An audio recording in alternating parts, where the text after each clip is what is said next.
प्यारे दोस्तों, मैं दिग्विजय सिंह आपके अपने इस YouTube channel Digvijay commerce classes पे आपके लिए बीकॉम के सभी छात्र जो बीकॉम थर्ड ईयर या अन्य यूनिवर्सिटीज़ में अलग अलग ईयर में है कॉरपोरेट अकाउंटिंग और ट्वेल्थ की बुक अकाउंटिंग के सबसे महत्वपूर्ण विषय, सबसे महत्वपूर्ण पाठ अंश का निर्गमन पर अपनी ये सीरीज़ लेकर आने वाले हैं। इससे संबंधित सारे रूल एंड रेगुलेशन और top expected questions for exam, वो सारे क्वेश्चन जो परीक्षा की दृष्टि से महत्वपूर्ण होंगे, वो हम अपने इस YouTube चैनल पर लेकर आने वाले हैं। इससे जुड़ने के लिए सबसे पहले आप हमारे चैनल को सब्सक्राइब करिए और अपनी पढ़ाई को टॉप ऑफ द वर्ल्ड लेकर चलिए। चलते हैं। सबसे पहले हम कॉरपोरेट अकाउंटिंग आती कहाँ से है, पहले इसका नाम जान लेते हैं। 2007 के पूर्व कॉरपोरेट अकाउंटिंग को कंपनी अकाउंटिंग के नाम से जाना जाता था। मतलब ये कि किसी भी कंपनी से जुड़े हुए खातों के लिए इसको बनाया गया, लेकिन 2007 में इसका नाम रख दिया गया कॉरपोरेट अकाउंटिंग। अभिप्राय ये कि इसे पूरे कंपनी जगत से जोड़ दिया गया। कॉरपोरेट अकाउंटिंग नाम रखकर इसे पूरे कंपनी जगत से जोड़ दिया गया। आज हम किसी एक पर्टिकुलर कंपनी की बात ना करके पूरे कंपनी जगत के रूल एंड रेगुलेशन की बात करते हैं, उसे ही कॉरपोरेट अकाउंटिंग कहा जाने लगा। इसी श्रृंखला में हम आते हैं, आखिर ये हुआ कैसे, कंपनी शब्द आया कहाँ से। तो सबसे पहले व्यापार से जुड़े कुछ अन्य बातें जानते हैं, जैसे सोल ट्रेड। सबसे पहले शुरुआत हुई सोल ट्रेड की। सोल ट्रेड क्या होता है? एकाकी व्यापार। मतलब जिस व्यक्ति ने व्यापार करना चाहा, व्यापार क्यों, कोई भी व्यक्ति जो दूसरे की आवश्यकता की पूर्ति के लिए आगे आता है। किसी भी व्यक्ति की डिजायर्ड होती है, भाई कपड़े हमें चाहिए, नमक हमें चाहिए, अन्य वस्तुएं हमें चाहिए, लेकिन कोई व्यक्ति हमारी आवश्यकताओं की पूर्ति करने के लिए आगे आता है। वो हमारी आवश्यकता की पूर्ति करता है और हमसे लाभ कमाता है। उसने व्यवसाय की स्थापना की, वही उसके लिए व्यवसाय कहलाता है। तो कोई भी व्यवसायी एकल व्यापारी कब होगा, सोल ट्रेड कब होगा, एकल व्यापार कब होगा, मतलब एक अकेला मालिक होगा व्यवसाय संचालित करने वाला, उसी के द्वारा व्यवसाय का संचालन होगा, वही उस पूरे व्यवसाय में पूंजी लगाएगा, उस व्यवसाय में होने वाले लाभ के लिए जिम्मेदार भी वही है, और अगर हानियां होती हैं तो उस हानि को भी वो अकेले ही उठाएगा। उसे ही सोल ट्रेड कहा जाता है। अगर हम एक नज़रिए से देखें तो सोल ट्रेड तो बहुत बेहतर है, क्योंकि इसमें प्रॉफिट जो कुछ भी होगा वो अपना ही होगा। लेकिन अगर इसके हम दूसरे पहलू को उठाएं, भाई पूंजी आप अकेले लगाओगे, व्यवसाय सफल होने के साथ साथ असफल होने के भी आसार होते हैं। अगर व्यवसाय सफल हुआ तो आपके पूरे जीवन भर की पूंजी जा सकती है। दूसरा, आप अकेले कितने भी सामर्थ्यवान क्यों ना हो, सारे कार्य आप अकेले स्वयं नहीं कर सकते। कोई दूसरा अगर आपके साथ खड़ा है तो जाहिर सी बात है आपके व्यापार में कार्य भी ज़्यादा होगा, प्रगति भी ज़्यादा होगी, गुडविल भी ज़्यादा होगी और हानियाँ कम होंगी। अगर हानि होती है तो वो कई लोगों में बंट जाती है। इन्हीं भावनाओं के मद्देनज़र सोल ट्रेड से हम आगे बढ़कर पार्टनरशिप पर पहुँचते हैं। पार्टनरशिप पर पहुँचे। पार्टनरशिप में क्या आया? साझेदारी। पार्टनरशिप में हुआ ये कि एक समान उद्देश्य के लिए, मतलब सबका उद्देश्य एक होगा, एक समान उद्देश्य के लिए दो या दो से अधिक लोग एक साथ आए। जब एक समान उद्देश्य के लिए दो या दो से अधिक लोग एक साथ आए, उन्होंने एक जगह पर पूंजी लगाई, व्यापार बनाया और उस व्यापार के संचालन के लिए एक समझौता किया, जिसे हम पार्टनरशिप डीड नाम से जानते हैं। उस व्यापार के संचालन के लिए एक समझौता किया, जिसे पार्टनरशिप डीड नाम से जानते हैं, साझेदारी संलेख। और उस साझेदारी संलेख में हुई शर्तों के अनुसार वो अपना व्यापार करने लगे। सबने पूंजी लगाई, सबने व्यापार में भागीदारी रखनी है और अंत में जब लाभ होगा तो साझेदारी संलेख में बताई गई शर्तों के अनुसार वो अपने लाभ को बांट लेंगे। इन बातों के मद्देनजर ये हुआ कि पूंजी लगाने वाले बढ़ गए, मतलब पूंजी की मात्रा बढ़ गई। जब लाभ होगा तो लाभ सब लोग आपस में बांट लेंगे और अगर हानियां हुई तो हानियां भी बांट लेंगे। तो इन सारी बातों के मद्देनजर निकल के ये आया कि सोल ट्रेड से कहीं न कहीं बेहतर पार्टनरशिप होने लगी। हम ज़्यादा से ज़्यादा लोगों तक हमारी पहुंच भी बनी, हमारी ग्रोथ भी बढ़ी। इन बातों के मद्देनजर पार्टनरशिप बेहतर था, लेकिन इनमें भी कुछ कमियां ढूंढें। जैसे कुछ साझेदार सक्रिय होते हैं और कुछ साझेदार निष्क्रिय होते हैं। कुछ साझेदारों की ये सोच होती है कि हमने पूंजी लगाई है, हम व्यापार में उतना योगदान नहीं करेंगे, हम सक्रिय भूमिका में नहीं रहेंगे, पैसा लगा दिया। और कुछ साझेदार ऐसे होते हैं जो व्यापार में मेहनत करते हैं, तो उनको ज़्यादा लाभ होना चाहिए। तो अंत में कहीं ना कहीं सब में विवाद खड़ा हुआ। उस विवाद के मद्देनजर ये बेहतर समझा जाने लगा। और दूसरी चीज़, इसकी भी लिमिटेशन थी कि 20 लोग से ज़्यादा जुड़ नहीं सकते। तो ये जाना जाने लगा कि अगर और बढ़ाना है, और ग्रोथ करनी है, तो कहाँ से पैसे लाए जाए, तो पूरे वर्ल्ड से इसको जोड़ा जाए। तो उसमें यह था कि दुनिया के किसी कोने में लोग बैठे हों, दुनिया के किसी कोने में लोग बैठे हों और व्यापार को चलाने के लिए वो पैसा दें। कुछ व्यक्तियों के समूह द्वारा उस व्यापार को संचालित किया जाएगा, लेकिन उस व्यापार को संचालित करने के लिए पैसे पूरे विश्व से लिए जा सकें। तब उसमें यह होगा कि पूंजी ज़रूरत से ज़्यादा आएगी, बहुत ज़्यादा मात्रा में पूंजी आएगी और बिजनेस का एक बड़ा फॉर्म खड़ा किया जा सकता है। वहाँ से कंपनी की सोच आई और कंपनी का जन्म हुआ। कंपनी, अगर हम कंपनी शब्द को तोड़ें तो कंपनी शब्द दो शब्दों से मिलकर बना है, कॉम और पेन्स शब्द से मिलकर बना हुआ है। अगर हम कंपनी शब्द को तोड़ें तो कंपनी शब्द दो शब्दों से मिलकर बना है, कॉम और पेन्स। कॉम का अर्थ होता है साथ साथ और पेन्स शब्द का अर्थ होता है रोटी खाना। कैसे ये साथ साथ रोटी खाना कहाँ से कैसे आया? तो इसके लिए आप ये जानिए कि जब पहले हम पूर्व काल की बात कर रहे हैं, पास्ट में चलते हैं, तो यातायात के साधन इतने सुगम नहीं थे। 10, 20, 30 दिन, महीने, 2 महीने, 4 महीने में यात्रा पूरी होती थी। ज़्यादातर जलमार्ग हुआ करते थे और उन जलमार्गों की सहायता से यात्रा बहुत कठिन थी। पहाड़ियाँ थी, सड़कों का इतना विकास नहीं था, इतना जाल नहीं था, तो यात्राएं बड़ी दुर्गम थी। घोड़े आदि की सहायता से यात्रा होती थी, कई लोग अपना जीवन गंवा देते थे। उस समय ये था कि जब लोगों को अगर बातचीत होनी होती थी, व्यापार करना होता था, तो एक स्थान से दूसरे स्थान तक पहुंचते थे, तभी बातें आगे बढ़ती थी। तो जब वो एक स्थान से दूसरे स्थान तक पहुंचते थे तो बहुत सारा वक्त लग जाता था। तो उनको खाने की टेबल पर आमंत्रित किया जाता था। तो वो व्यक्ति जब खाने की मेज़ पर आते थे तो वहीं पर बैठकर व्यवसाय की चर्चा होती थी। वहीं से ये शब्द लिया गया है, कॉम और पेन्स। आज भी ये रूप स्वरूप कहीं ना कहीं वही है, बस मॉडर्न फॉर्म में हम आ गए हैं। बड़े से बड़े बिजनेस मीटिंग जो ऑर्गेनाइज होती है अच्छे अच्छे होटल और रेस्तरां या कह लीजिए कॉफ़ी शॉप पर आयोजित की जाते हैं, तो वहीं से ये आया है, कॉम और पेन्स, साथ साथ रोटी खाना। लेकिन हम कंपनी को और डीपली अगर परिभाषित करें तो कंपनी अधिनियम 2013, कंपनी अधिनियम 2013 की धारा 2 की उपधारा 20, मतलब कंपनी एक्ट 2013 की सेक्शन, ये जो लिखा जाएगा सेक्शन, ठीक, कंपनी अधिनियम 2013 की धारा 2 के उपधारा 20 में ये कहा है, परिभाषा पे हम हैं कंपनी के, कंपनी अधिनियम 2013 की धारा 2 की उपधारा 20 में ये कहा है, कंपनी से आशय इस अधिनियम, मतलब कंपनी एक्ट 2013 या इसके पूर्व स्थापित किसी भी अधिनियम, तो 2013 के पूर्व कंपनी अधिनियम 1956 था, इस अधिनियम या इसके पूर्व स्थापित किसी भी अधिनियम के अंतर्गत निर्माणित या पंजीकृत संस्था से है।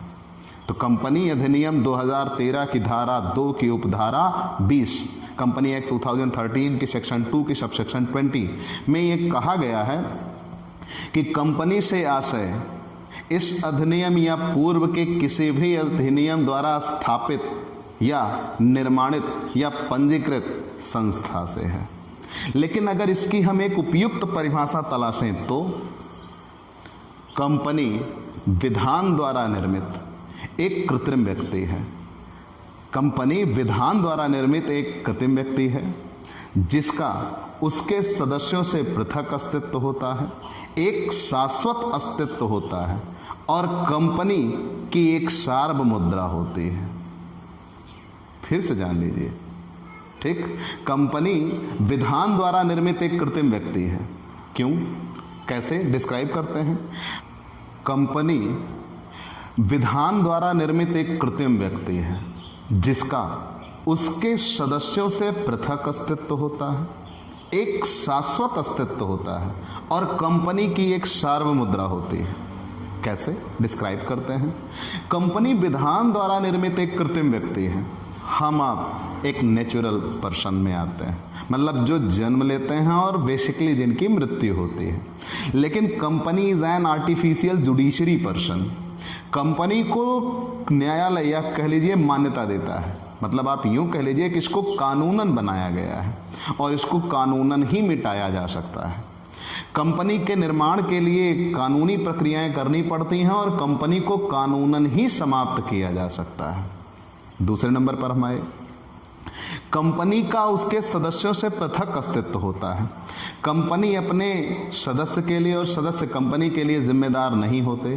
कंपनी के द्वारा किए गए कार्य सदस्य के लिए और सदस्य के द्वारा किए गए कार्य के लिए कंपनी उत्तरदायी नहीं होगी। अगर आवश्यकता पड़े तो कंपनी अपने सदस्य पर और सदस्य कंपनी पर वाद कर सकता है, मुकदमा कर सकता है। इसलिए दोनों का पृथक अस्तित्व होता है। आगे बढ़ते हैं। तीसरे नंबर पर यह कहा गया एक शाश्वत अस्तित्व होता है, परपेचुअल एंटिटी, मतलब कोई भी व्यक्ति, कंपनी एज परपेचुअल एंटिटी, कोई भी व्यक्ति जो कंपनी से जुड़ा है, अगर आप उसकी तह तक जाइए तो आपको ये आभास होगा कि ये जैसे मान लो एक कंपनी की सभा हो रही थी, सारे सदस्य मौजूद थे, वहाँ पे एक बम गिरा दिया गया, सारे सदस्य मारे गए, लेकिन फिर भी कंपनी जिंदा रहेगी। अभिप्राय ये कि वो सदस्य तो आते रहेंगे जाते रहेंगे, मेंबर्स में कम, मेंबर्स में गो आउट, सदस्य आते रहेंगे जाते रहेंगे, कंपनी स्टिल अवे, लेकिन कंपनी फिर भी यथावत खड़ी रहेगी। मतलब कोई भी व्यक्ति ये कह दे कि नहीं किसी एक के छोड़कर जाने से या मृत हो जाने से कंपनी समाप्त हो जाएगी, तो ऐसा नहीं होगा। सदस्य आते रहेंगे जाते रहेंगे, सदस्य और कंपनी दोनों में अलग अस्तित्व होगा, आप ये कह लीजिए, और शाश्वत अस्तित्व होगा, कभी ना मिटने वाला। कानूनन बनाया गया है तो कानूनन ही मिटाया जा सकता है। और आगे हम बढ़ें तो सबसे बड़ी चीज कंपनी की एक सार्वमुद्रा होती है। Company has common seal. Common seal क्या होती है? कंपनी का एक स्टैंप होगा, मुहर जिसे कह लीजिए, जिस पर कंपनी का नाम पता खुदा होगा। खुदा मतलब दर्ज होगा, अंकित होगा। कंपनी का नाम पता खुदा रहता है। जहां कहीं भी कंपनी को कोई दस्तावेज लगाने होते हैं, जब तक कंपनी के उस पर कॉमन सील नहीं होती, यह माना जाएगा कि वो कंपनी द्वारा हस्ताक्षरित और प्रमाणित नहीं है। तो अगर हम पूरा डिस्क्राइब करें कंपनी की परिभाषा, तो कंपनी, अगर हम कंपनी अधिनियम 2013 की उपधारा 2 की उपधारा 20 की बात करें, तो कंपनी इस अधिनियम के अंतर्गत या पूर्व में स्थापित किसी भी अधिनियम के अंतर्गत स्थापित पंजीकृत संस्था से है। ठीक, चलो आगे बढ़ जाते हैं। कंपनी विधान द्वारा निर्मित एक कृत्रिम व्यक्ति है, इसका इसके सदस्यों से पृथक अस्तित्व होता है और कंपनी का शाश्वत अस्तित्व होता है और कंपनी की एक सार्वमुद्रा होती है। चलिए इतना हम जान गए। अब अगर हमने कंपनी को जान लिया, पहचान लिया, तो सबसे पहली चीज हमें ये जानना होगा कि कंपनी को चलाने के लिए पैसे कहाँ से आएंगे। भाई कोई व्यापार हुआ, जैसे सोल ट्रेड था, तो इसमें वो अकेला मालिक था, पूंजी उसके द्वारा दी जानी थी। पार्टनरशिप थी, तो पार्टनरशिप में व्यापार चलाने के लिए वो साझेदारों का समूह जो एक समान उद्देश्य के लिए इकट्ठा हुए थे उनके द्वारा पूंजी दी जानी थी। लेकिन कंपनी में किसके द्वारा पैसे मिलेंगे? अगर कंपनी संचालित करनी है तो पैसा कहां से प्राप्त होगा? कंपनी चलाने के लिए पैसा कहां से आएगा? तो सबसे पहले ये भूमिका जानते हैं कि मान लीजिए हम एक व्यक्ति हैं और हमारे पास कुछ अर्निंग है, सेविंग है। हम मैन प्लस वीमेन या पर्सन कह लें, एक व्यक्ति हैं, हम आप एक व्यक्ति हैं और हमारे पास कुछ सेविंग्स हैं, कुछ पैसे हैं। उस पैसे को हम कहीं लगाना चाहेंगे, कारण रखे हुए पैसे से तो कोई वृद्धि होनी नहीं है। तो बेसिक कॉन्सेप्ट ये होता है कि उस पैसे को हम कहीं ना कहीं लगा दें। पहली चीज़ तो पैसा सेफ भी रहेगा और दूसरी चीज़ ये होती है कि पैसा बढ़ता भी है। तो पहले लोगों की ये सोच होती थी पैसे अपने घर पर ही रखते थे संभाल के, लेकिन जैसे जैसे लोगों की सोच ये बढ़ी, उनके कष्ट भी बढ़े, वहाँ चोरियाँ वगैरह आदि होनी शुरू हुई, तो उन्होंने क्या काम किया, पैसे को बाजार में लेके आना शुरू हुआ। लेकिन कुछ सेफ व्यक्ति या सेफ सोच वाले व्यक्ति होते हैं, तो उनकी सोच ये होती है कि हम सबसे सीधा उपाय, कंपनी पैसे को कहाँ जमा कर देगी, बैंक में। वो व्यक्ति पैसा अपना कहाँ जमा कर देगा, बैंक में जमा कर देगा। तो बैंक में जमा करने का कॉन्सेप्ट क्या हुआ? आपके पास कुछ सेविंग है, मतलब जो आपकी आवश्यकता से अधिक है, आप उस बचे हुए पैसे को बैंक में जमा कर दोगे। बैंक आपको एक निश्चित दर से ब्याज देगी। क्या बैंकों में पैसा जमा करना सुरक्षित है? बिल्कुल नहीं, बिल्कुल भी नहीं। अगर आप मुझसे ये पूछते हैं तुरंत मैं कहूँगा नहीं, क्योंकि बैंकिंग रेगुलेशन एक्ट 1949 के अकॉर्डिंग ये कहा गया है कि किसी भी व्यक्ति के द्वारा अगर बैंक में पैसे जमा किए जाते हैं और बैंक दिवालिया होती है या कहीं किसी विषम परिस्थितियों में आती हैं, तो बैंक सिर्फ और सिर्फ 1 लाख रुपए तक के लिए जिम्मेदार होगी, उससे अधिक के लिए आपकी कोई देयता नहीं होगी। मतलब अगर आपने 1 लाख से ज़्यादा भी पैसा जमा किया है तो बैंक आपके लिए सिर्फ और सिर्फ कितने तक के लिए गारंटी मनी देगी? 1 लाख तक के लिए। संशोधन हो रहा है कि इसमें 5 लाख कर दिया जाए। ठीक, तो मान लीजिए आपने पैसा बैंक में जमा कर दिया। लोगों की ये सोच होती है जनरली ऐसा नहीं होगा, क्योंकि हम एक स्ट्रांग पोजीशन में रहते हैं, तो हम ये मान के चलते हैं कि बैंक में पैसा जमा कर देंगे। लेकिन बैंक के द्वारा दिया जाने वाला जो इंटरेस्ट रेट होता है, ब्याज दर, वो बहुत कम होती है। फिर लोगों की सोच ये बनती है कि अगर हमें पैसा जमा करना है तो क्यों ना उस पैसे को हम बाजार में लेके आएं। अगर उस पैसे को हम बाजार में लेके आते हैं तो हमारे पास 2 ऑप्शन बन जाते हैं बाजार में।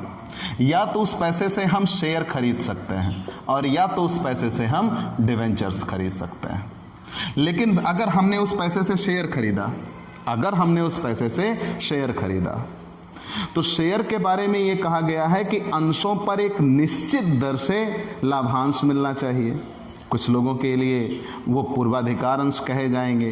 कुछ लोग ऐसे भी होंगे जिन्होंने पैसा लगाया होगा, उनको लाभांश तो मिलेगा लेकिन सबसे बाद में मिलेगा। वो अभी हम इसी कड़ी में, इसी श्रृंखला में आज पढ़ेंगे। लेकिन मुद्दा यह है कि आपको अपने द्वारा लगाई गई पूंजी पर एक लाभांश चाहिए, लाभ का एक टुकड़ा, वो अंश कहलाता है। लेकिन लाभांश निश्चित भी हो सकता है, अनिश्चित भी हो सकता है। लेकिन फिर भी इतना तो है कि बैंक से मिलने वाले ब्याज दर से कहीं ना कहीं ज़्यादा हमें लाभांश मिलेगा। आगे बढ़े। कुछ लोग ऐसे भी होते हैं कि वो रिस्क नहीं लेना चाहते। शेयर में रिस्क होता है। रिस्क कैसे? कि अगर कंपनी लाभ कमाएगी तो लाभांश देगी, नहीं कमाएगी तो नहीं देगी। क्लियर कॉन्सेप्ट है। मतलब आपने पैसा उनको दे दिया है, आपने कंपनी में पैसा लगा दिया, अब कंपनी आपको पैसा देगी कि नहीं देगी, ये उसके लाभ कमाने पर तय होगा। लाभ कमाएगी तो देगी, नहीं कमाएगी तो नहीं देगी। तो कुछ लोगों की ये सोच बनती है कि भैया हमें तो पैसे चाहिए, तो उससे बेहतर यह है कि आप क्या ले लेते हैं, डिवेंचर्स ले लेते हैं, ऋण पत्र। मतलब कंपनी को आप ऋण दे देते हैं। इसमें यह कॉन्सेप्ट बनता है कि कंपनी आपको एक निश्चित दर से ब्याज देती है, चाहे कंपनी पैसा कमाए या ना कमाए। ठीक, तो यहाँ में अंतर ये हो गया। अब हम अगर डीपली इस पे जाएं कि अगर किसी व्यक्ति के पास सेविंग है तो वो सबसे पहले उसको बैंक में जमा करने की सोच आती है। अगर वो रिस्क नहीं लेना चाहता है तो बैंक में पैसा जमा करता है और उसको एक निश्चित दर से ब्याज मिलता है। मान लीजिए वो कुछ उसके अंदर ये डेवलप्ड है, नहीं मैं पैसे ज़्यादा कमाने हैं, मैं रिस्क भी उठा सकता हूँ, तो वो सबसे पहले बाज़ार में पैसा लगाने की सोचेगा। जब बाज़ार में पैसा लगाने की सोचेगा तो वो शेयर भी ले सकता है, वो डिवेंचर भी ले सकता है। शेयर लेने पे फ़ायदा ये होता है कि आपको ज़्यादा से ज़्यादा लाभ कमाने का मौका होता है, लेकिन दूर कहीं एक रिस्क भी होता है कि अगर कहीं कंपनी ने प्रॉफिट ना कमाया तो हमें पैसे नहीं मिलेंगे। लेकिन अगर आप इनसे ज़्यादा ब्याज पाना चाहते हो तो किसी प्राइवेट सेक्टर में आइए, कंपनी के ऋण पत्र खरीदिए और उनसे आप ब्याज कमाइए, वो आपको ज़्यादा ब्याज दर देंगे। और तीसरा, आजकल एक सोच और बन गई है इंश्योरेंस की। लोगों में ये सोच बन गई है इंश्योरेंस की कि हम बीमा ले लेंगे। नॉर्मली अपनी सेविंग का कुछ हिस्सा हम इंश्योरेंस कंपनी में जमा करते रहेंगे। उसमें ये बन चुका है कॉन्सेप्ट कि अगर आज हम हैं तो हम पैसे जमा कर रहे हैं, कल को हम नहीं होंगे तो हमारे पीछे या आगे आने वाला कोई भी व्यक्ति होगा जो उस पैसे को प्राप्त कर लेगा या उससे कहीं ज़्यादा पैसे पाएगा, उसका फ्यूचर सिक्योर हो जाएगा। तो आजकल ये टॉप ट्रेंड में चल रहा है। अब हम मान लीजिए उस बिंदु पर आ गए कि व्यक्ति ने ये सोच लिया कि पैसे हमें बाजार में लगाने हैं, मतलब वो पैसा कहाँ लगाएगा? कंपनी में लगाएगा। तो उसके पास दो ऑप्शन निकल के आते हैं, या तो वो शेयर खरीदेगा और या तो वो डिवेंचर्स खरीदेगा। अब मान लीजिए हम सोच रहे हैं कि नहीं वो डिवेंचर्स खरीदेगा, तो सबसे पहली सोच ये होती है कि वो अपने द्वारा दिए गए पैसे पर एक निश्चित दर से ब्याज प्राप्त करना चाहता है। अब कंपनी कम पैसे कमाए और कंपनी ज़्यादा पैसे कमाए तो भी उन्हें एक निश्चित दर से ब्याज देगी। और अगर मान लीजिए आपने अंश में पैसा लगाया तो कंपनी वर्ष के अंत में एक निश्चित दर से पहले कंपनी लाभ कमाएगी। लाभ कमाने के बाद लाभ का एक निश्चित हिस्सा जो शेष बचेगा सारी देयताओं को समाप्त करने के बाद वो अंशधारियों में बांट दिया जाएगा। अब सपोज करिए आपने 10 लाख रुपए किसी कंपनी में लगाए ऋण पत्र खरीद कर। जब आपने ऋण पत्र खरीद कर 10 लाख रुपए लगाए और कंपनी ने कहा हम आपको 8% ब्याज देंगे, 8% डिवेंचर आपने खरीद रखे हैं, तो उस लगाई गई पूंजी पर 10 लाख पर कंपनी आपको 8% ब्याज देगी, मतलब 80,000 रुपये ब्याज देगी। अब मान लीजिए आपने शेयर खरीदा और कंपनी ने 3 लाख रुपए कमा लिए। सारी देयताएं समाप्त करने के बाद कंपनी मतलब ब्याज चुकाया, टैक्स चुकाया, सब कुछ करने के बाद कंपनी के पास 1.5 लाख रुपए बचे। वो 1.5 लाख रुपए अंशधारी का हुआ। अब आप में ये सोच बनी कि भाई हमने भी उतने पैसे दिए, 10 लाख रुपए दिए या 8 लाख रुपए दिए, जितना पैसे मैं कमा रहा हूँ उससे कहीं ना कहीं ज़्यादा ये कमा रहे हैं। उन्होंने रिस्क उठाया। तो जिस व्यक्ति ने कंपनी में अंश खरीदा उसने रिस्क उठाया, और कंपनी जब चलेगी लाभ कमाएगी तो उन्हें एक निश्चित दर से लाभ मिलेगा, लाभ का एक अंश मिलेगा। तो कोई भी व्यक्ति कंपनी में जो ज़्यादा रिस्क लेना चाहता है वो शेयर खरीदता है, और जो कम रिस्क लेना चाहता है वो डिवेंचर्स खरीदता है। तो हाल फिलहाल डिवेंचर्स के लिए तो एक अलग पार्ट है, हम यहाँ किसकी बात करेंगे? शेयर की। और शेयर कितने प्रकार के होंगे? क्या केवल शेयर एक प्रकार का होगा? नहीं, शेयर बेसिकली कितने प्रकार के होते हैं? 2 प्रकार के। एक प्रेफरेंस शेयर और एक होता है इक्विटी शेयर। मतलब अंश कितने प्रकार के हुए? 2 प्रकार के, एक प्रेफरेंस शेयर और दूसरा equity share. There is 2 type of share. अंश 2 प्रकार के होते हैं, एक तो पूर्वाधिकार अंश और एक समता अंश। हम अब एक एक डिस्क्राइब करते हुए चलेंगे। सबसे पहले हम आते हैं पूर्वाधिकार अंश। पूर्वाधिकार अंश होते क्या हैं? नाम से ही स्पष्ट है, पूर्व अधिकार, पहला अधिकार। मतलब ये वे अंशधारी हैं जिन्होंने कंपनी में पैसा लगाया है और इनको एक निश्चित दर से लाभांश चाहिए। ये अपने द्वारा लगाई गई अंश पूंजी पर एक निश्चित दर से लाभांश प्राप्त करते हैं। इनके द्वारा मिलने वाला लाभांश निश्चित होता है, मतलब कंपनी लाभ कमाएगी और लाभ का एक निश्चित प्रतिशत इन्हें इनकी पूंजी पर निश्चित प्रतिशत के रूप में लाभांश दे देगी। दूसरा, सबसे पहली चीज़, इन्हें पूर्वाधिकार फिर कहते क्यों हैं? इन्हें लाभांश चाहिए, एक निश्चित दर से चाहिए और सबसे पहले चाहिए। अर्थात जो इक्विटी शेयर होता है इन्हें इक्विटी शेयर से पहले लाभांश चाहिए। इक्विटी शेयर से पहले लाभांश मिलेगा और एक निश्चित दर से मिलेगा। दूसरा पूर्वाधिकार इनके पास ये होता है कि जब कभी कंपनी समाप्त होगी, कंपनी की समाप्ति की दशा में जब कंपनी की संपत्तियां बेचकर कंपनी के दायित्वों का भुगतान किया जाएगा और भुगतान करने के बाद जो पैसे बचेंगे वो अंशधारियों में बांटे जाते हैं, तो सबसे पहले इनको मिलेगा।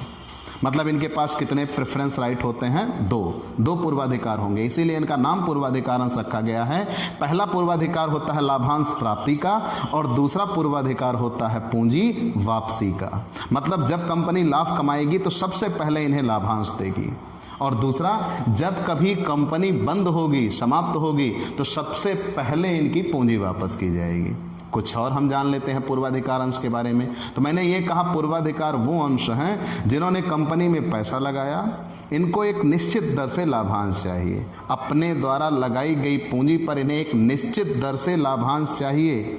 दूसरी बात, दो पूर्वाधिकार इनको प्राप्त हो गए, दो पूर्वाधिकार प्रेफरेंस राइट्स हैं। चाहे कंपनी समाप्त होगी तो सबसे पहले इनको पूंजी वापसी का, और अगर कंपनी व्यापार संचालित करती है, लाभ होता है, तो लाभांश प्राप्ति का। लेकिन क्या ऐसा होता है कि कभी ऐसा भी हो सके कि कंपनी पूर्वाधिकार अंशों पर लाभांश बकाया कर दे? जरूर। ये कभी भी किसी कंपनी की संचालन सभा में भाग नहीं लेते, कंपनी के ये वास्तविक स्वामी नहीं होते, कंपनी में इनको मताधिकार का अधिकार नहीं मिला है, ये वोटिंग राइट नहीं रखते हैं। चूंकि ये सिर्फ और सिर्फ लाभ के लिए जुड़ते हैं कंपनी से, अगर कंपनी को हानि होगी तो कहेंगे मुझे इससे कोई लेना देना नहीं है, इसलिए इनको कंपनी का वास्तविक स्वामी नहीं कहा जाता। इसलिए ये कंपनी के वास्तविक स्वामी नहीं होते, क्योंकि ये सिर्फ और सिर्फ लाभांश के लिए जुड़ते हैं। लेकिन कभी ऐसा हो कि पूर्वाधिकार अंशों पर पिछले 2 वर्षों से लाभांश बकाया हो, तो उन्हें कंपनी के संचालन सभाओं में भाग लेने का अधिकार मिल जाता है। तो कोई भी पूर्वाधिकार अंशधारी अगर उसके 2 वर्षों से लाभांश बकाया हैं तो कंपनी की संचालन सभा में भाग लेने का अधिकारी होगा। ये डेफिनेशन थी पूर्वाधिकार अंश की। अब हम आते हैं क्षमतांश। क्षमतांश ये कंपनी के वास्तविक स्वामी होते हैं, equity share holder, real owner of the company. कैसे? इन्होंने कंपनी में पैसा लगाया है, इनको लाभांश मिलेगा, सबसे बाद में मिलेगा। सबसे पहले कंपनी व्यवसाय चलाएगी, लाभ होगा, लाभ होने के बाद कंपनी अपनी सारी देयताएं समाप्त करेगी, और सारी देयताएं समाप्त करने के बाद अगर कंपनी के पास कुछ बचा तो सबसे पहले पूर्वाधिकार अंशधारी को देगी, और पूर्वाधिकार अंशधारी को निश्चित दर से लाभांश देने के बाद जो शेष बचेगा उस शेष को इक्विटी शेयर होल्डर में बांट दिया जाएगा। एक मन में प्रश्न उठा, ना बचा तो कुछ नहीं मिलेगा। और अगर कहीं कंपनी हानियां उठाती है तो उन हानियों को उठाने की जिम्मेदारी भी किसकी होगी? इक्विटी शेयर होल्डर को होगी।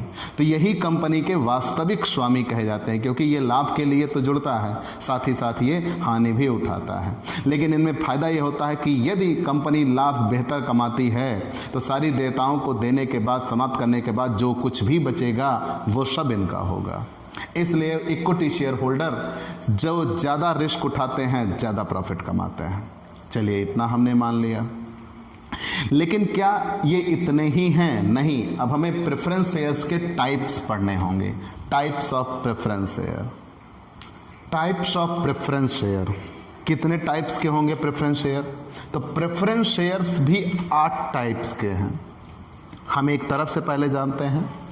सबसे पहले होता है कम्युलेटिव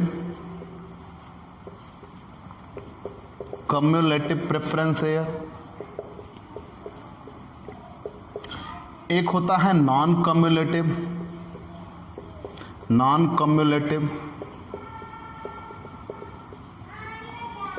प्रेफरेंस शेयर। संचयी पूर्वाधिकारंश, असंचयी पूर्वाधिकारंश। पार्टिसिपेट पूर्वाधिकारंश, पार्टिसिपेट प्रेफरेंस शेयर मतलब भागयुक्त पूर्वाधिकारंश। Non participate preference share, non participate preference share.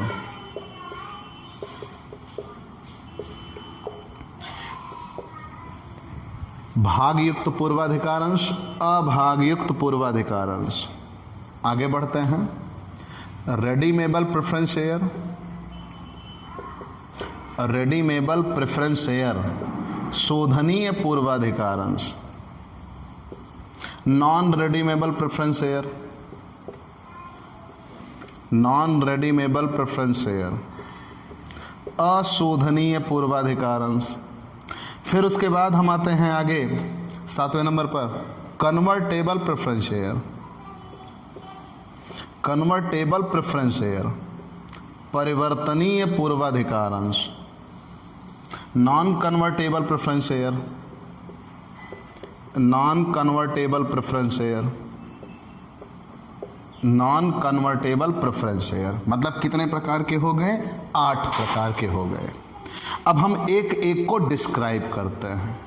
सबसे पहले कम्युलेटिव प्रेफरेंस शेयर, संचयी पूर्वाधिकार किसे कहता है? इनके नाम से ही अभिप्राय निकल रहा है। संचय माने होता है जुड़ना, मतलब कंपनी इन्हें एक निश्चित दर से लाभांश देगी, कंपनी इन्हें एक निश्चित दर से लाभांश देगी।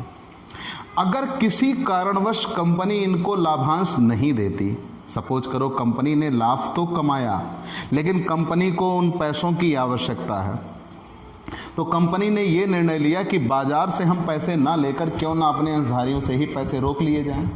तो कंपनी उस लाभ को अंशधारियों में लाभांश के रूप में ना बांटकर इनसे ये कहती है कि हम आपको इस वर्ष लाभांश नहीं देंगे, अगले वर्ष इस लाभ का हिस्सा हम जोड़ कर दे देंगे। उन्हें संचयी पूर्वाधिकार अंश कहा जाता है। मतलब कंपनी इन्हें लाभांश देगी, लाभ का एक निश्चित अंश, निश्चित प्रतिशत देगी। यदि किसी कारणवश कंपनी इनको लाभांश नहीं देती तो अगले वर्ष जोड़ कर देगी। यहाँ एक बात ये ध्यान देना आवश्यक है कि लोगों में ये जनरली भावना उत्पन्न हो जाती है कि अगर कंपनी ने इस साल नहीं कमाया तो अगली साल इस साल वाला भी जोड़ कर देगी। नहीं बच्चों, ऐसा बिल्कुल नहीं होगा। कंपनी यदि प्रॉफिट कमाए और आपको डिविडेंड देना था, उस प्रॉफिट से डिविडेंड देना था और कंपनी ने आपको डिविडेंड नहीं दिया, तब कंपनी आपको अगले वर्ष जोड़ कर देगी। इन्हें संचयी पूर्वाधिकार कहा जाता है। अगर कंपनी ने हानि कमाई थी तो कंपनी को लाभांश तो देना ही नहीं है। तो मैंने यहाँ ये कहा है कि कंपनी को लाभांश देना था लेकिन कंपनी ने किसी कारणवश आपको लाभांश नहीं दिया तो कंपनी अगले वर्ष लाभांश आपको जोड़ कर देगी। उन्हें संचयी पूर्वाधिकार कहते हैं। असंचयी पूर्वाधिकार किसे कहते हैं? Non cumulative preference share. तो नॉन कम्युलेटिव प्रेफरेंस शेयर में ये होगा कि कंपनी इस वर्ष आपको लाभांश देगी, निश्चित ही देगी। अगर कंपनी ने लाभ कमाया है तो वो आपकी किसी भी देयता को आगे के लिए ट्रांसफ़र नहीं करेगी। मतलब जो कुछ भी आपका हिस्सा होगा वो इसी वर्ष आपको दे दिया जाएगा, अगले वर्ष के लिए कुछ भी ट्रांसफ़र नहीं किया जाएगा। उन्हें नॉन कम्युलेटिव प्रेफरेंस शेयर कहते हैं, असंचयी पूर्वाधिकार अंश कहते हैं। पार्टिसिपेट प्रेफरेंस शेयर, जनरली ये परिभाषा बनती है कि हम कंपनी में पैसा लगाएंगे और एक निश्चित दर से सबसे पहले लाभ पाएंगे। जब सबसे पहले लाभ पाने की थ्योरी दिमाग में आई तो वो प्रेफरेंस शेयर कहलाया। और प्रेफरेंस शेयर को देने के बाद जो कुछ भी शेष बचेगा वो इक्विटी शेयर को दे दिया जाएगा। मतलब प्रेफरेंस शेयर को मिलने वाला डिविडेंड सर्टेन है और इक्विटी शेयर को मिलने वाला डिविडेंड अनसर्टेन है। लेकिन जब कहीं ऐसा हो, कहीं भी ऐसा हो कि प्रेफरेंस शेयर को एक निश्चित दर से लाभ दिया जाए और प्रेफरेंस शेयर को लाभांश देने के बाद इक्विटी को भी एक निश्चित दर से लाभांश दिया जाए और इक्विटी को निश्चित दर से लाभांश, बेसिकली वो प्रेफरेंस से ज़्यादा रेट पे होगा, इक्विटी को भी एक निश्चित दर से लाभांश देने के बाद जो शेष बचे उसमें फिर से प्रेफरेंस को भागीदारी दी जाए, वो पार्टिसिपेट प्रेफरेंस शेयर कहलाते हैं, भागयुक्त पूर्वाधिकार कहते हैं। मतलब सबसे पहले पूर्वाधिकार अंशों को लाभांश मिलेगा एक निश्चित दर से, पूर्वाधिकार को देने के बाद फिर क्षमता अंशधारियों को एक निश्चित दर से लाभांश दिया जाए और क्षमता अंशधारियों को भी देने के बाद अगर कुछ बच जाए, कंपनी ने ज़्यादा प्रॉफिट कमाया है, तो पूर्वाधिकार अंशों को फिर से भागीदारी मिले तो उसे पार्टिसिपेट प्रेफरेंस शेयर कहते हैं, भागयुक्त पूर्वाधिकार कहते हैं। नॉन पार्टिसिपेट प्रेफरेंस शेयर किसे कहेंगे? नॉन पार्टिसिपेट प्रेफरेंस शेयर किसे कहेंगे? तो सबसे पहले पूर्वाधिकार अंशों को मिलता है लाभांश, और पूर्वाधिकार अंशों को मिलने के बाद जो कुछ भी शेष बचता है वो इक्विटी को मिलता है। वो कम बचे, ज़्यादा बचे, ना बचे, तो जो कुछ भी होगा वो इक्विटी शेयर्स को दे दिया जाएगा। मतलब ये कि पूर्वाधिकार वाले दोबारा उसमें कोई भी अंश प्राप्त करने के अधिकारी नहीं होते, उनको कुछ भी दोबारा नहीं मिलता, तो उन्हें क्या कहा जाएगा? नॉन पार्टिसिपेट कहा जाता है। रेडीमेबल प्रेफरेंस शेयर किसे कहते हैं? थोड़ा हम इसे ज़्यादा डिस्क्राइब करेंगे। ज़्यादा डिस्क्राइब क्यों? क्योंकि आगे चलकर हमें ये पूरा पाठ मिलेगा। Redeemable preference share, redeemable preference share किसे कहते हैं? कंपनी अधिनियम 2013 की धारा 55 में ये कहा है कि कंपनी अधिनियम 2013 की धारा 55 में ये कहा है, अंशों द्वारा सीमित दायित्व वाली company, limited liabilities by share, अंशों द्वारा सीमित दायित्व वाली कंपनी, मतलब जितने के आप अंश लिए हैं उतने की ही आपकी दायित्व सीमा है, उससे ज़्यादा की नहीं। अंशों द्वारा सीमित दायित्व वाली कंपनी यदि उनके अंतर नियम में प्रावधान है, अगर उनके आर्टिकल ऑफ एसोसिएशन में ये अमेंडमेंट है, प्रोविज़न है, कंपनी अधिनियम 2013 की धारा 55 में ये कहा है, अंशों द्वारा सीमित दायित्व वाली कंपनी यदि उनके अंतर नियम में प्रावधान हो तो ऐसे अंशों का निर्गमन कर सकती हैं जिनका कि एक निश्चित समय सीमा में भुगतान कर दिया जाएगा।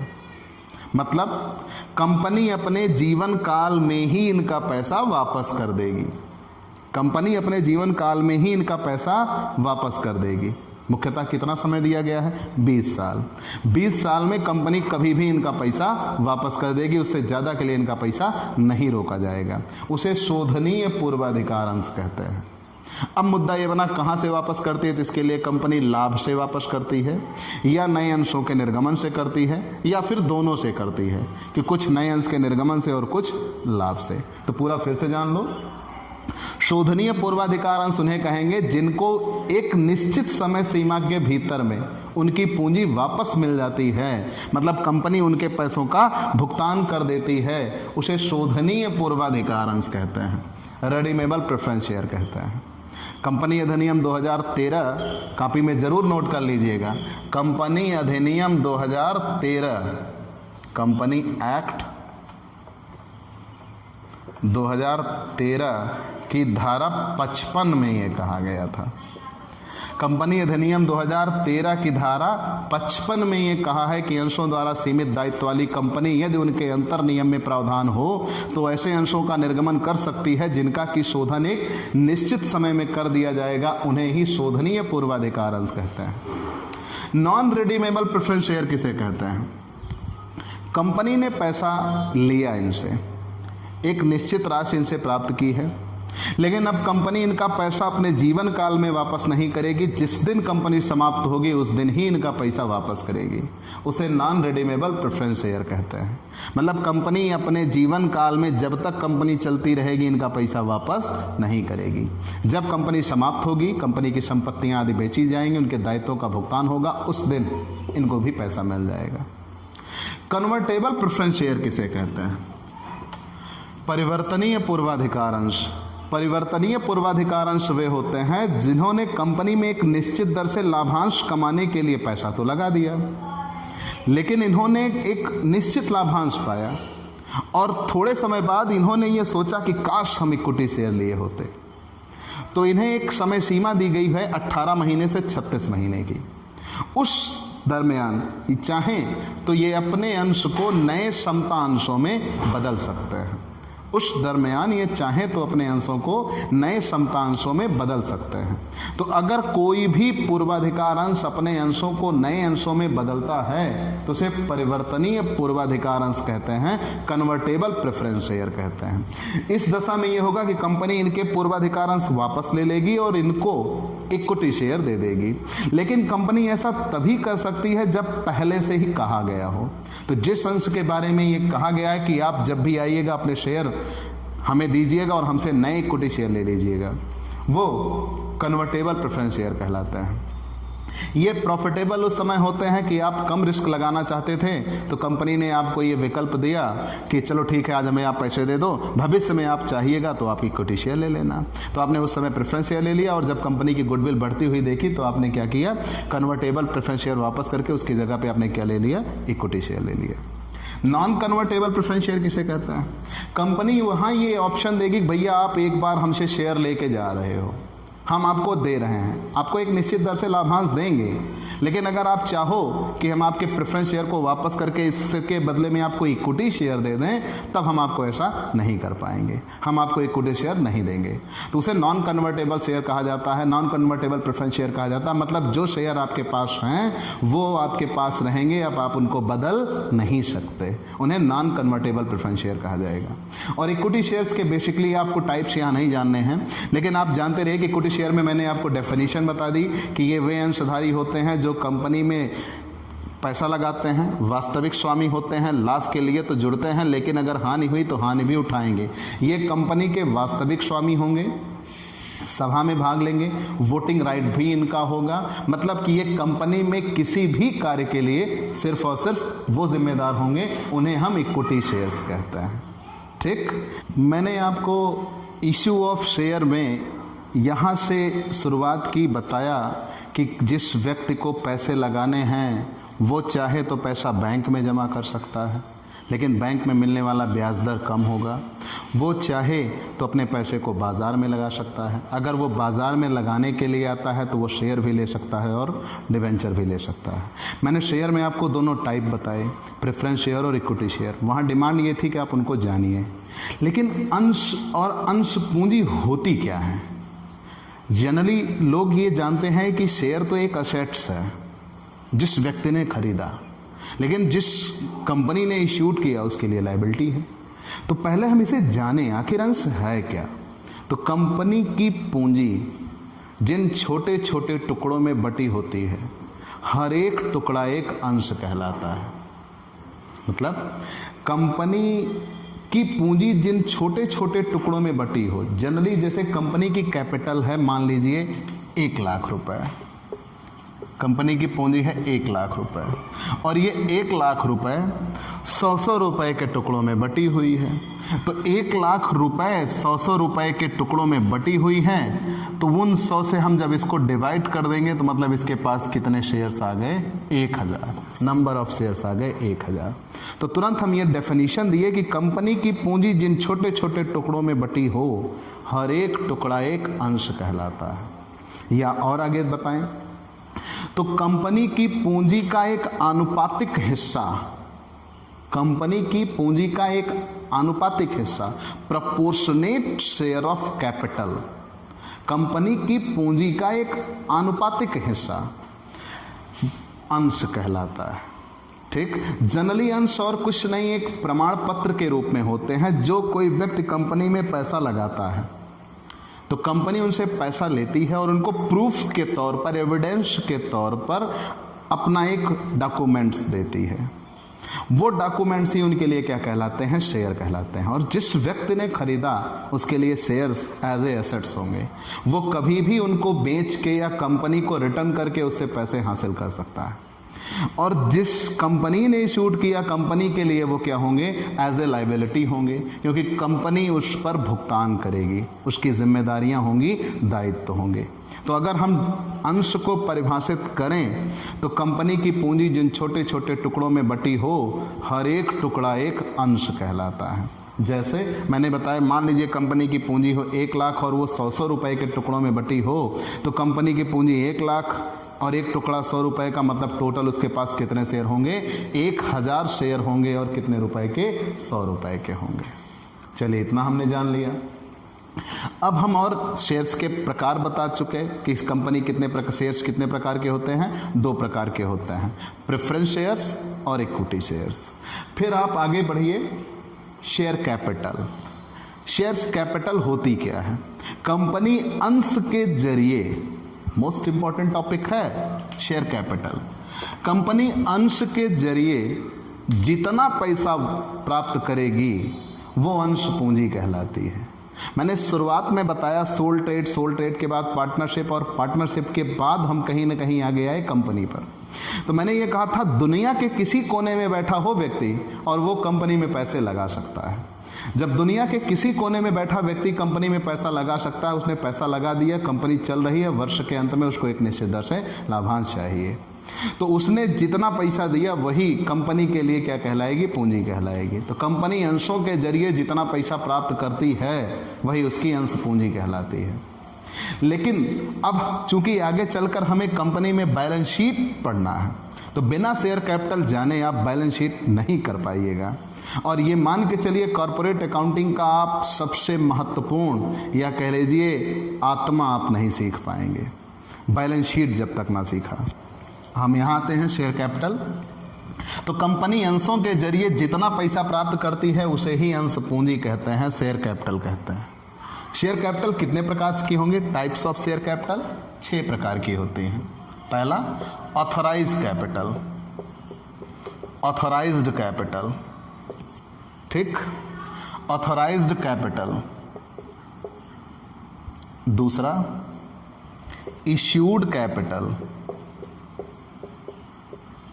ऑथराइज कैपिटल को अधिकृत पूंजी कहते हैं और इश्यूड कैपिटल को निर्गमित पूंजी कहते हैं, issued capital. Subscribed capital, subscribed capital, निर्गमित पूंजी, सब्सक्राइब कैपिटल।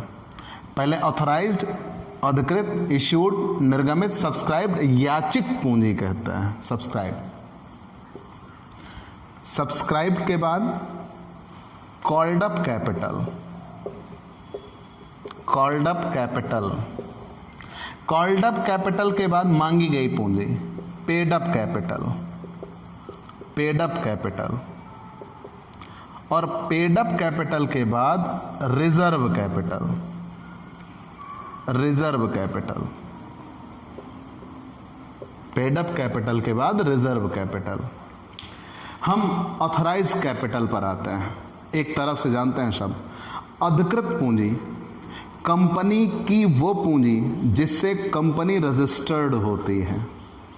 जैसे आपने पढ़ा होगा कंपनी लॉ में कि जब कंपनी बनती है तो कंपनी के साथ 2 डॉक्यूमेंट्स सबमिट किए जाते हैं, एक तो मेमोरेंडम ऑफ एसोसिएशन और एक आर्टिकल ऑफ एसोसिएशन। तो कंपनी के पार्षद सीमा नियम के कैपिटल क्लॉज में, पूंजी वाक्य में जो पूंजी दर्शाई गई होती है उस पूंजी को ही अधिकृत पूंजी कहते हैं। कंपनी इतने से रजिस्टर्ड होगी और अपने पूरे जीवन काल में कंपनी इतने का ही व्यापार करेगी, उसे अधिकृत पूंजी कहते हैं। सामान्य परिस्थितियों में इसमें बदलाव नहीं किया जा सकता, इसीलिए आजकल कंपनियां जब कभी रजिस्टर्ड होती हैं तो वो अपनी ऑथराइज कैपिटल को बहुत ज़्यादा बढ़ा चढ़ा कर दिखाते हैं। तो अधिकृत पूंजी वो होती है जिससे कंपनी रजिस्टर्ड होती है, ठीक। कंपनी अपने पूरे जीवन काल में इतने का व्यापार करेगी, या कह लीजिए अंशों के जरिए कंपनी इतना पैसा लेगी, उसे ऑथराइज्ड कैपिटल कहते हैं। और ऑथराइज्ड कैपिटल के बाद हम आगे आते हैं इश्यूड कैपिटल।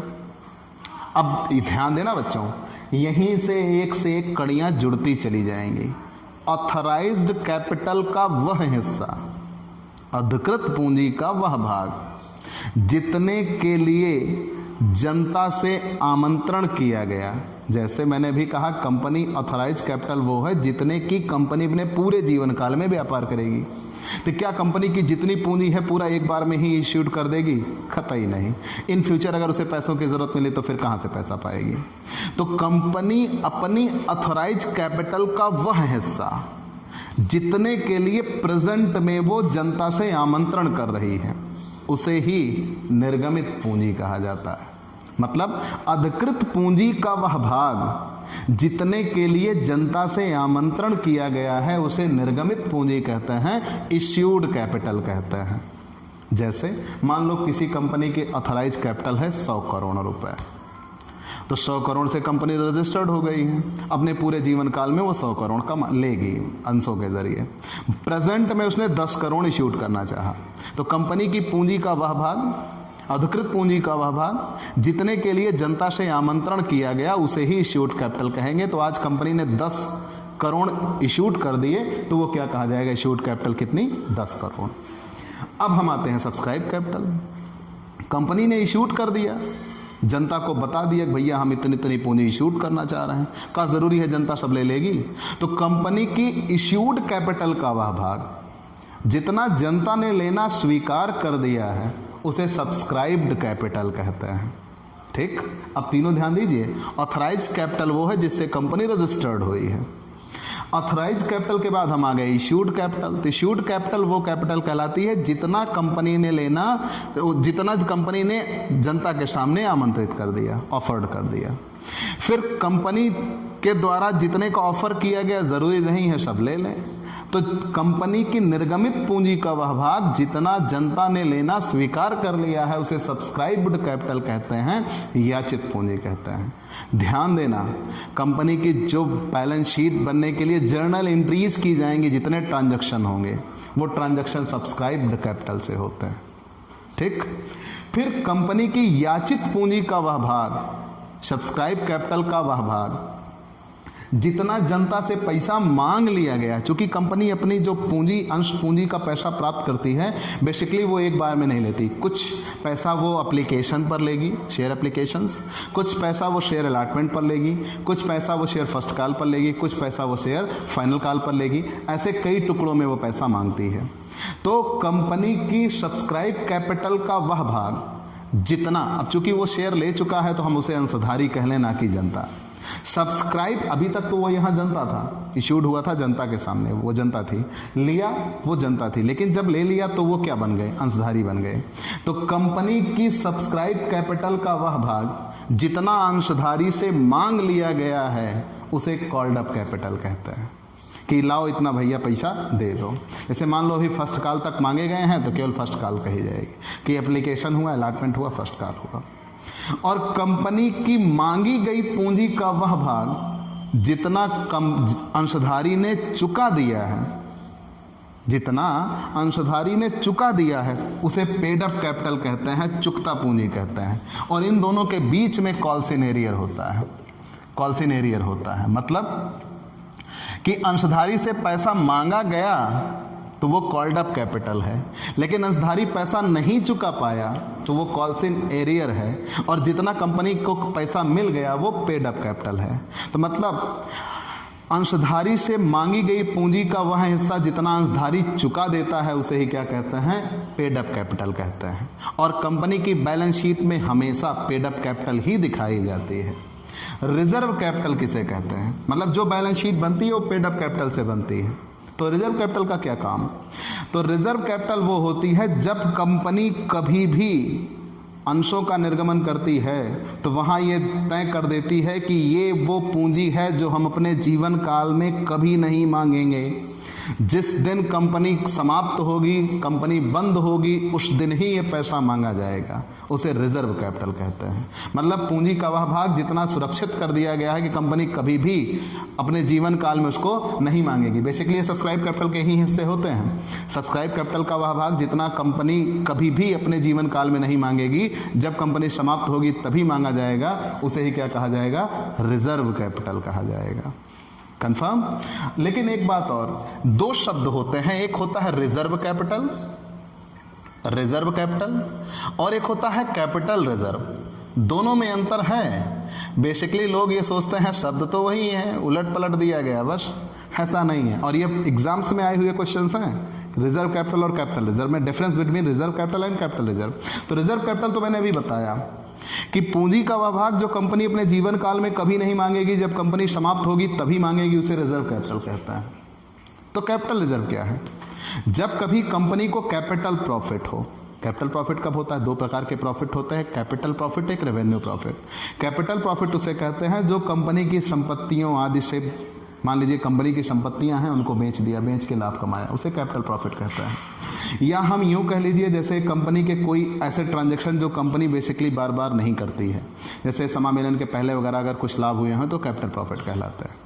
तो अगर कंपनी को कैपिटल प्रॉफिट हुआ है तो उस कैपिटल प्रॉफिट से कंपनी रिजर्व बनाएगी। रिजर्व इसलिए बनाएगी कि अगर इन फ्यूचर कंपनी को कभी कोई कैपिटल लॉस होता है तो उस कैपिटल रिजर्व से उस कैपिटल लॉस की भरपाई कर लेगी। कंफर्म। तो कैपिटल प्रॉफिट का वो हिस्सा जो कंपनी भविष्य में होने वाले किसी भी अन्य हानियों या खर्चों के लिए सुरक्षित रख देती है, उसे कैपिटल रिजर्व कहा जाता है। तो कैपिटल प्रॉफिट किससे कैपिटल रिजर्व बनता है, और रिजर्व कैपिटल पूंजी का वह हिस्सा जो अंशधारियों से ना मांगा गया हो, जब कभी कंपनी समाप्त होगी तब मांगा जाएगा, उसे जाके रिजर्व कैपिटल कहता है। ठीक, अब हम आगे जर्नल एंट्रीज पर चलेंगे, लेकिन उसके पहले आप इतनी सारी चीज़ें तैयार कर लें। हम अगले पार्ट में अन्य रूल्स जर्नल एंट्रीज के साथ आपके सामने हाजिर होंगे। लेकिन मेरे प्यारे दोस्तों, आपकी ये पढ़ाई इसी क्रम में सुचारू रूप से चल सके, इसके लिए मेरे YouTube channel Digvijay commerce classes को ज़्यादा से ज़्यादा सब्सक्राइब करिए, शेयर करिए, अपने दोस्तों के साथ जोड़िए जल्द से जल्द, ताकि हम और बेहतर तरीके से पढ़ाई कर सकें। इसके लिए एक आपको सिर्फ इतना करना है, अपने जितने भी ग्रुप्स हैं सबको शेयर करिए, लोगों को ज़्यादा से ज़्यादा जोड़िए। यूट्यूब चैनल मेरे दिग्विजय कॉमर्स क्लासेस को वो सब्सक्राइब करें और बेल आइकॉन दबाएं। बेल आइकॉन दबाने से आपको मेरे वीडियोज़ के नोटिफिकेशन तुरंत प्राप्त हो जाएंगे और हम अन्य कड़ी पर आगे चलेंगे अगले पार्ट में। तब तक के लिए बाय बाय।